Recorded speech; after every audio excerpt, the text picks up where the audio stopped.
Okay, here's video number 1 for the BCOA Honors Math for spring semester 2026. I'm Dr. Swenson. Tonight we're going to be talking about in this video we're going to be talking about measures of center. So I'm going to go through some vocabulary, some symbolism that goes along with statistics. A lot of times in statistics people fail to have initial success because they are not familiar with the way the symbols look, what they represent, and they're not familiar with the vocabulary. So we're going to go through a few items dealing with measures of center, some of which you've seen before, both from middle school in pieces of your strands, all the way up to the last high school course you had before this Honors Math 4. So let's get started. I'll do a few examples. Once we get started, we'll walk through some vocabulary, we'll walk through the formulas, and then I'll work through a few examples for you, and I'll leave it at that. All right. Oops. All right, so certainly we're going to talk about mean, and we're going to talk about mean in sense of population and sample mean. Now, they end up being the same number no matter how you look at it, but the symbolism for it is different, and that's important. You've got to be able to read the computation. You've got to be computational fluent throughout this course. So median is the next one. It's that middle number of a set once you put them in order. That's that middle number that separates 50% on one side, 50% on the other. The mode is the one that occurs most often. The outlier we're going to talk about, and we're going to do an example that illustrates a little bit better about the outlier and how it affects graphs. And we'll talk about 3 types of graphs tonight: symmetric, skewed right, and skewed left. And we'll go through TI-84 syntax for each of these. Now, I'm going to assign a set of problems for you to be able to work through. In other words, you need to be able to do these types of problems. And there are, let's see, 1, 2, 3. I've assigned 5 that will be for you to actually write out using pencil and paper and to turn those in. And I'll figure out how I'm going to get those. I'll get you to scan them at some point and send them to me as a PDF. That's probably the easiest way, but I could also stop by the school and get those at that time as well. So let's get started with mean. All right. The mean is the sum of the data entries divided by the number of entries. And let's talk specifically about the 2 different types of means that we'll be dealing with in a mathematics course. So if I'm working with population mean, then I'm working with a different formula than if I'm working with sample mean. And let's break down the pieces of that. So for a population mean, I've got Greek letter mu equals uppercase sigma, which represents summation. So summation of the x values divided by large N. Large N represents the entries in that set. Okay. On the flip side, as given above, the sample mean is represented by sample mean as x bar equals still the uppercase sigma, which is the summation of your x values, and we divide that by lowercase n. Now, you're going to get the same number. So if you accidentally apply the wrong formula to it, you might get counted off points on an assessment because you were supposed to be using mu and large N for the denominator, etc., etc. However, your mean is going to come out to be the same, right? So if I'm looking at this particular, if I'm looking at this problem right here, I want to see the prices in dollars for a sample of round-trip flights from Chicago, Illinois to Cancun, Mexico are listed. What is the mean price of the flight? So if I'm trying to find the mean price of the flights, if this is a population, excuse me, if this is a population and I apply this formula to it, then it simply looks like this: 872 plus 432 plus 397 plus 427. I'm going to run out of room, so I'm going to put plus dot dot dot and then plus the last number. That's just what we have left. All divided by 1, 2, 3, 4, 5, 6, 7. 7. Okay? If this is a sample, and we talked a little bit about population sample, I did in the opening video, but if this is a sample as opposed to a population, then we're still looking at the summation of those x values. So we've got x value 1, and I read these left and right. Typically when I work these problems, I work them always from left to right. It doesn't matter how you add them up. Commutative property says you're still going to come out with the same number no matter how you mix those terms up in addition. So I just go left to right to keep myself sane. So we have 872 plus 432 plus dot dot dot plus 397. I cut off a little bit early, but it's the same thing, all divided by 7. You're going to get the same mean whether you do it the top way or the bottom way. So in other words, when you're talking about that summation, that uppercase sigma of the xi's, what you're talking about is taking x1 plus x2 plus all the other x's in between until you get to that last x number. So you just add them all up. Now, 99% of students have taken the mean of something in their mathematical career before they get to a college course or to an Honors Math 4. So chances are this is very simple to you. You understand it.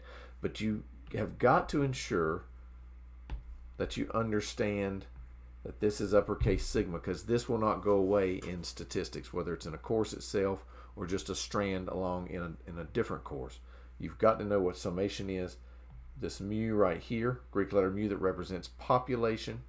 And when you're talking about Greek letter mu and population and whether you're working with a population or sample, that becomes very important when you start moving into variance, standard deviation, because those formulas change slightly and give you slightly different answers depending on whether it is a population or a sample. And then of course your sample mean is just represented by x bar. Everything else in between, everything else in between, all of this other stuff is computation that I'm sure you've worked through before. So I don't think there would be any issue there. Now what I'm going to do now is I'm going to actually find the answer, but I think I told you at the beginning of this, what's going to be a not too long video.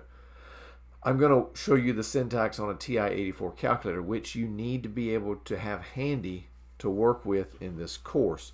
So whether you use one from your phone or from your iPad, that's okay.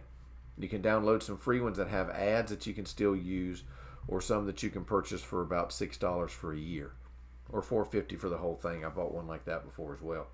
If you don't have access to this or cannot purchase one on the computer, iPad, what have you, and you need one, please let me know either in the discussion board or by email. I'll be able to get you one out, or we'll be able to get one at your school. So let me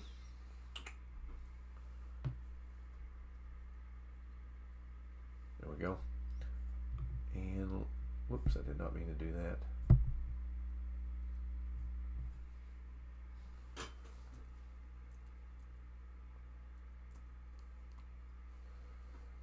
Well,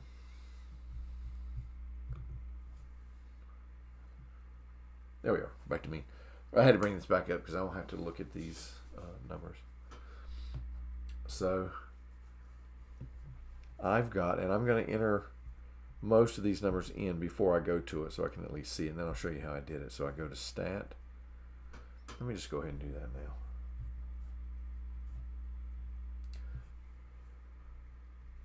So this is the layout of a TI-84 calculator. So the middle button there, the stat key, is one that we use quite often.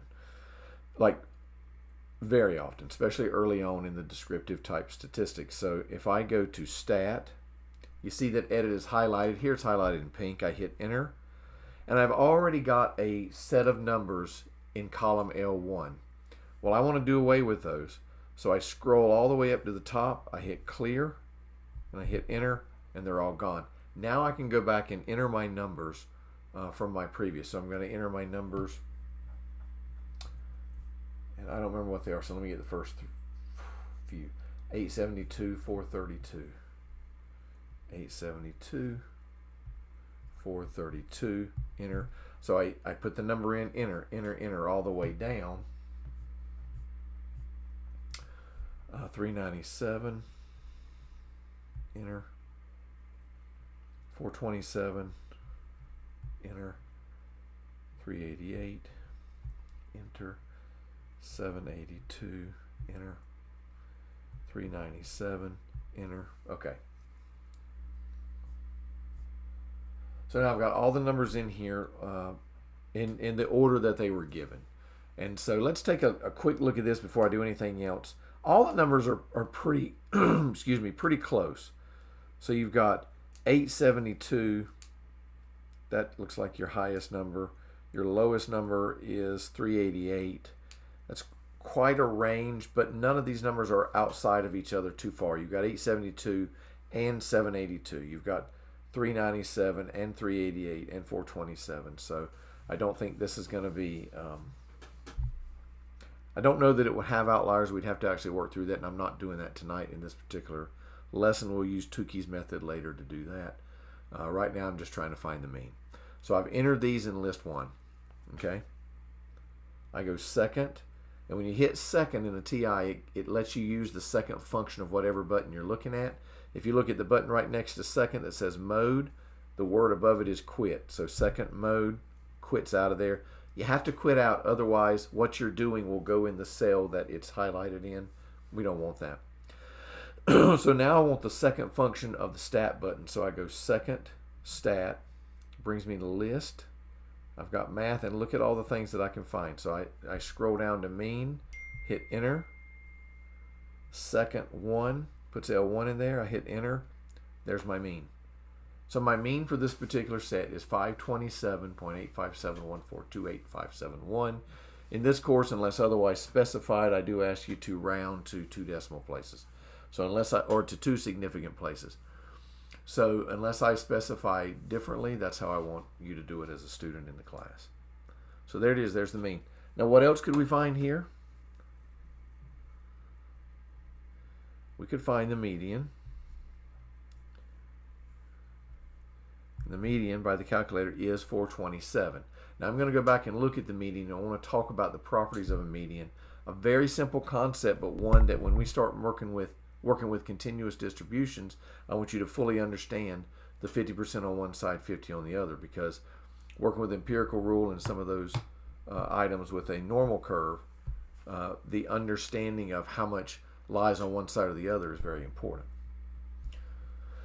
So what I say that was 427 for the median. Let me scroll back over, and we're going back to this same problem. So in this problem, we're working with the mean, but I want to talk about the median of this particular set. This is a very easy set to work with. It's not very large. The median in a set that has a odd number of items in the set will be a number that you will land on. This is an odd number. I think there's 7, 3, 4, 5, 6, 7. Yes, so we'll find perfectly what that median is. And that is the number that separates 50% of the data on one side, 50% on the other. It's a true center with respect to the items in the set.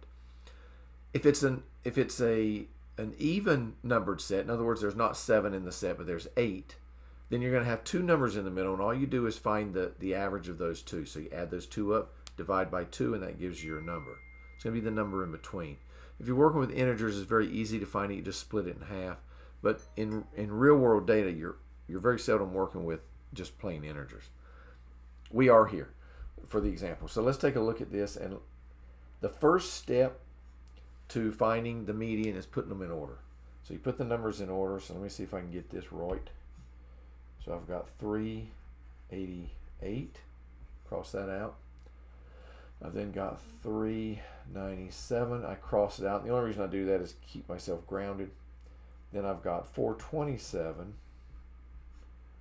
432,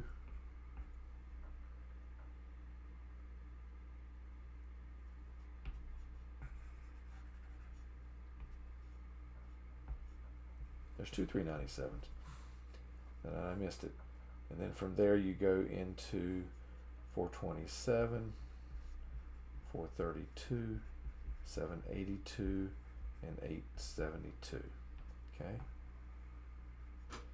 so I got 872, I got 432, I got 397, 427, 388, 782, and 397. So it seems like I'm doing a lot of work to find this, and I am. I just want to make sure I'm accurate. So then I just count back: top, bottom, next top, next bottom, next top, next bottom. I'm left with 427. And if you remember from the calculator where I just enter the numbers into the cell sheet and then found the median that way, it was 427, no problem. So there it is. Okay. So that was the median. Separates the upper 50% oops, the upper 50% of the data from the lower 50% of the data, or however you want to, if you want to go top to bottom, bottom to top. The next thing I want to look at is mode. The mode is the number that occurs the most in the set. In the case of this one, I almost missed it, but we have 397 that occurs twice. That is the mode. So whereas the median here was 427, the mode is going to be 397. Now, in a set, you can have no modes at all. You can have one mode like we have here. You can have two modes, 3, 4, 5, 100 modes. If you get 10 that have, if you get 397 10 times, 427 10 times, 432 10 times, and so on, in a larger set, then you can have as many modes as you can possibly get to infinity, depending on the size of your set. So in this case, 397, not hard. So what have we done here? We start out with the definition of mean that's just been plastered up there the whole time. We talked about how to find the population mean, the sample mean, the differences in those two. Talked about specifically, oops, I hadn't used green. Specifically mu and sigma. So that and that as far as symbolism goes. And the same thing here, we looked at x bar, specifically that, and then we have that sigma again. Note that in the sample it's a lowercase, population is uppercase. No matter which one you use, you'll come out with the same answer, but it's important to use the right one because you want to continue when you're finding variance standard deviation to work with either the population or the sample so you can get those correct. Okay. Next, we looked at the median. The median is that number that separates 50% on one side, 50% on the other. We found that. And then the mode, the one that occurs the most often. Okay. With that said, I actually took one example and covered all three items, but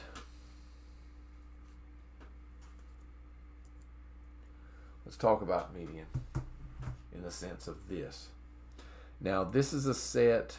This also has an odd number, so you're going to find one median number in the middle. So if you have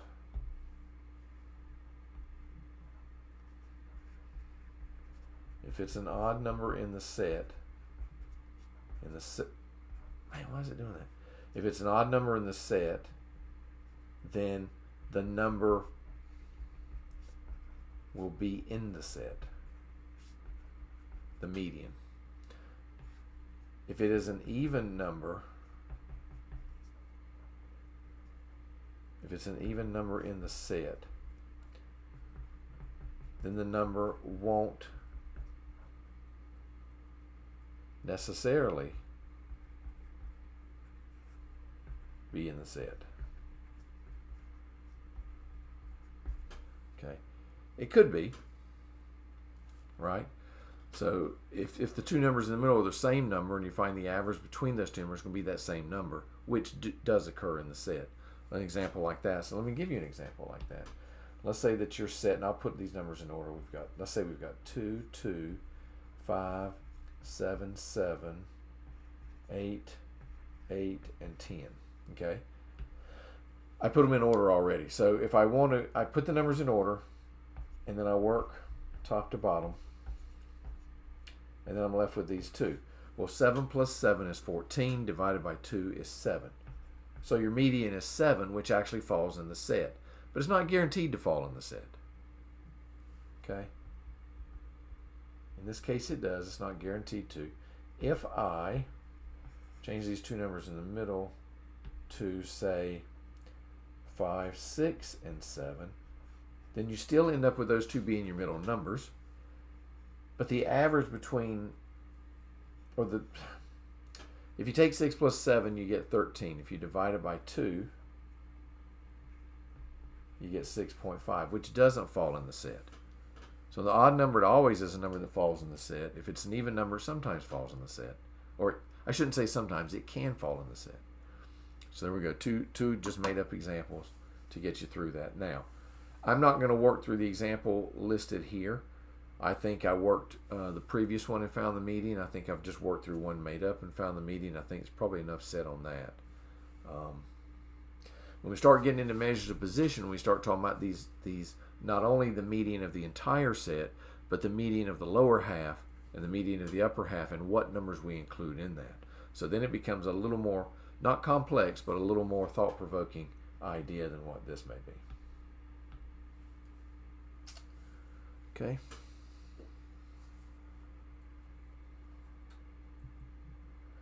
And then mode, again, I'm not going to work through these particular numbers, but you would take these numbers and find out which numbers occur more than once. You may have, so if you're trying to find a mode, what? I've been having issues with this part of the screen at times. So if you're trying to find the mode, then there may be 0 modes. There may be 1 mode, 2, 3, all the way up to infinity. I mean, you can have as many modes as you do numbers up there. That statement's not necessarily true, but you could have a huge amount of modes. It could be a multimodal set. In other words, what I said was false, because if you have 10 numbers, you're not going to have 10 modes. If they were all the same, you'd have 1 mode.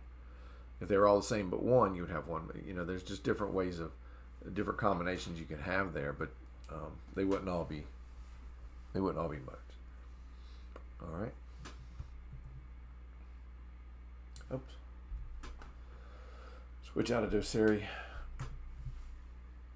All right, let's talk about outliers, and then we'll. I'm just going to make up some numbers here for a number with an outlier.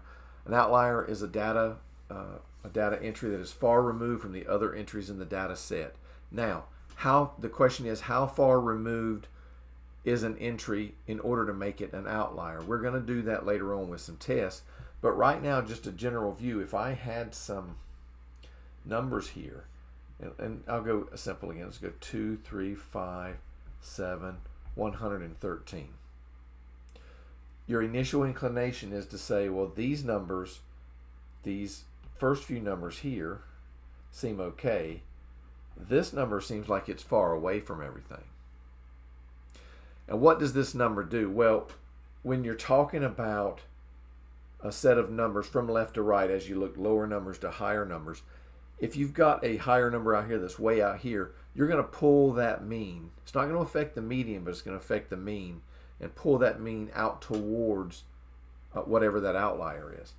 So in other words, this set that I've drawn here would be a skewed right set. In other words, you had a set that was closer lumped together, 2, 3, 5, 7, they're all pretty close.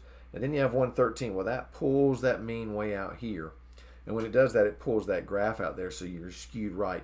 And I'm going this way. It looks like I'm probably going opposite of what I'm saying, but as you're looking at it, it's skewed this way. As you're looking at it, skewed towards where your right arm is. Okay, let's look at the reverse of that. Let's look at a set that maybe has these numbers: 2, 150, 175, and 215. Let's look at this one. Well, I have what appears to be an outlier here, one that doesn't seem to fit the model of the other numbers. 150, 175, 215, they're all 3-digit numbers. The 2 is a single-digit number. It seems to be an outlier. As a researcher, you'd have to determine how that outlier came about. Was it error? Was it an actual occurring number in the data that you collected? I mean, you'd have to account for that in some way, shape, or form. But what this is going to do is pull, as you're looking at your numbers, here's your lower numbers, here's your upper numbers, it's going to pull that graph towards the outlier, which is to the left. So in this case of this one, this is going to be a skewed left graph. Skewed left graph, because that outlier is pulling that data back the other way. When you are looking at a skewed right, let's just say, I'm just going to draw it up here. Your mean would be here, your median would be here. So whichever way that it's skewed, the mean is also that direction. In the case of skewed left, you would have your mean would be out here, and your median would be tucked up inside. the mean is what's going to get pulled out towards there. Now, what I drew up here is not true to life. It's just a sketch, just to give you an idea. So skewed left, your mean is going to lie towards that left. Skewed right, your mean is going to lie closer towards that right. In a symmetrical curve,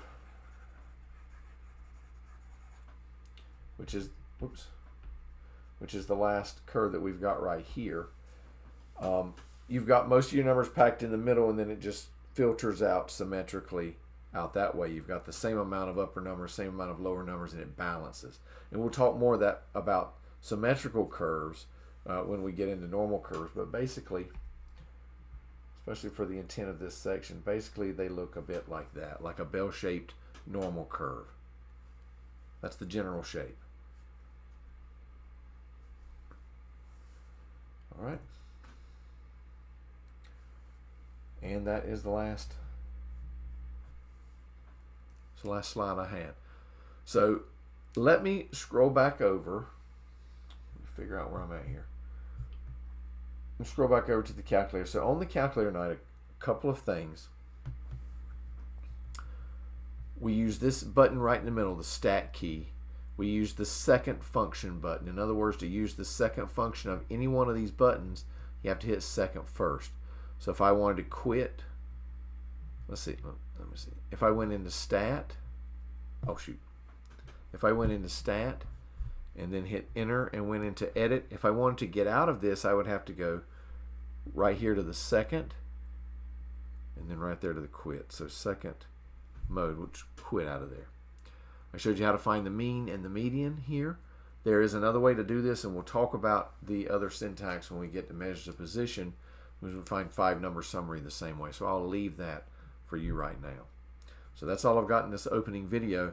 I am going to put out problems that you need to work that are going to be from the online PDF file from this book right here. Let me scroll back up.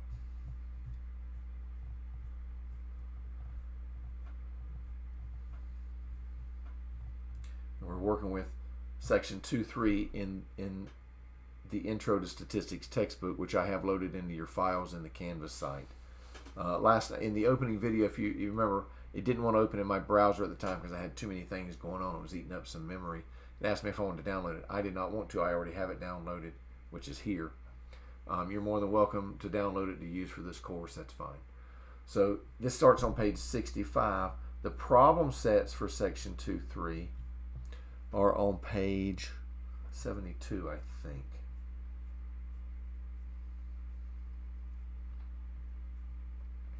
Yes, they are on 72. Oops, there we go.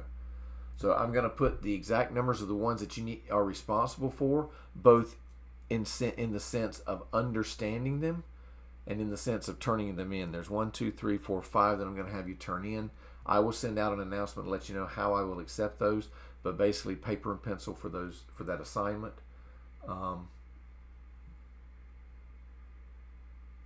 Yeah, I think that's it. I'll put everything else in the assignment list. I will be on this Thursday at 7 o'clock in the evening for online office hours for both this course and any other courses that I'm teaching this semester. I'm teaching the stats course out at the college, and so I will be online office hours for that as well. But if you have any questions on any of these problems, pop in. Let me know you're in the BCOA class. Tell me what problems you want to talk about, and I'll be glad to work on them.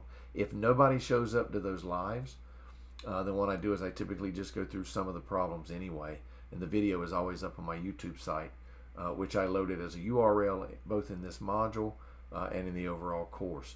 And I also have showed in the intro video where it was at. So that's it. That's all I've got for tonight.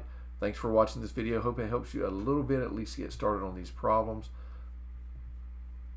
And with that, I will call it a night. Thanks.